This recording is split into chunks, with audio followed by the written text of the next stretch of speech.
Les compagnies aériennes ne sont généralement pas très douées pour les technologies de l'information, déclare Pascal Buchner, directeur de l'information à l'Association internationale du transport aérien, IATA, l'organisation professionnelle des compagnies aériennes du monde entier.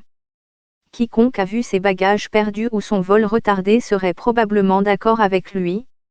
Mais les compagnies aériennes parient qu'elles peuvent améliorer la situation en investissant massivement dans la technologie. Nous savons désormais que les données sont la principale source de performance des compagnies aériennes, déclare M. Buchner. De la maintenance prévisionnelle à la gestion du personnel et au programme de fidélisation de la clientèle, en passant par la manutention des bagages et le suivi du fret, les données et la façon dont toutes ces informations sont analysées sont rapidement devenues l'un des facteurs les plus importants pour déterminer le succès des opérations d'une compagnie aérienne. Au cours d'un seul voyage, un passager peut interagir avec jusqu'à 10 entités différentes: compagnies aériennes, administration, manutentionnaires au sol et au moins 2 aéroports, ce qui nécessite l'échange sécurisé de données sur les bagages, les vols et les documents de voyage, souligne Jacques Demaël, vice-président de la stratégie et du support commercial chez SITA, une société informatique internationale spécialisée dans l'aviation, dont le siège est à Genève. Selon M. Demaël, la quantité de données partagées dans le secteur a explosé au cours des dernières années.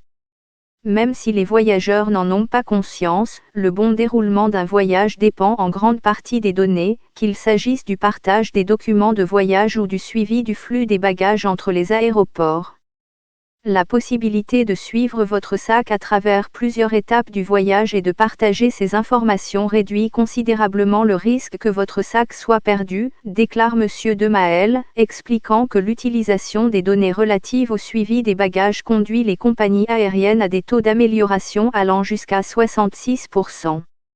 Ces améliorations ont permis de réduire de moitié les taux de mauvaise gestion des bagages dans le monde au cours de la dernière décennie, a-t-il indiqué.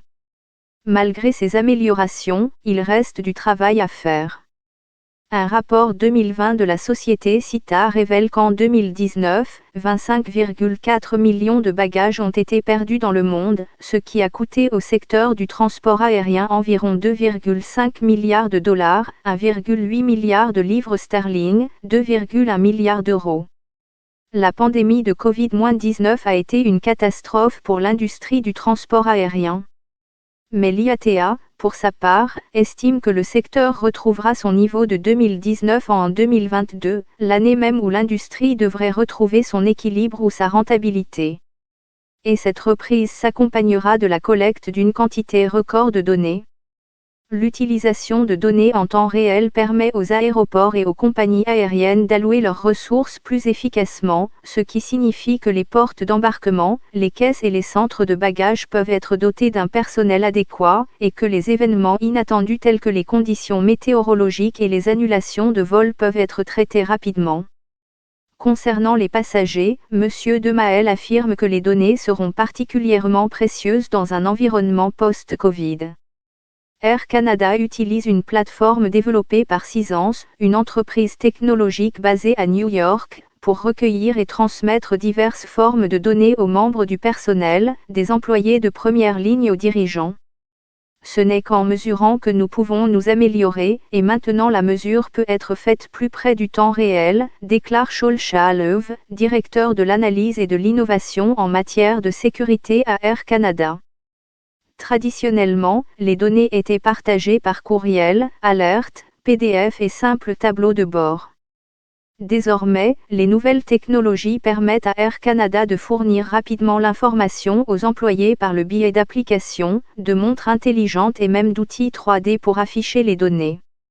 Il s'agit de présenter les données aux bonnes personnes, au bon moment, ajoute M. Shalev. Je ne peux pas m'attendre à ce qu'un utilisateur arrête son travail quotidien et se rende dans un bureau, imprime un PDF, consulte un tableau de bord, le courriel ou le bulletin approprié pour ensuite digérer les données dont il a besoin. Désormais, en quelques clics, le passager peut faire apparaître toutes sortes d'informations sur l'état de la flotte d'Air Canada, ce qui, par le passé, aurait duré des jours. La prochaine étape, dit-il, est de pouvoir identifier les problèmes bien avant qu'ils ne surviennent. Imaginez que nous puissions dire qu'une pièce d'un avion doit être remplacée avant sa fin de vie, ou que nous puissions prédire sa défaillance et agir en conséquence, a-t-il ajouté. Cela existe maintenant, et c'est basé sur la dégradation des performances au fil du temps. Notre approche ajoutera plus de précision et nous permettra ainsi de choisir non seulement ce qu'il faut remplacer, mais où et quand. Chez American Airlines, une centaine de systèmes ont été regroupés en 10, afin de rendre les données de l'activité de frais beaucoup plus faciles à gérer.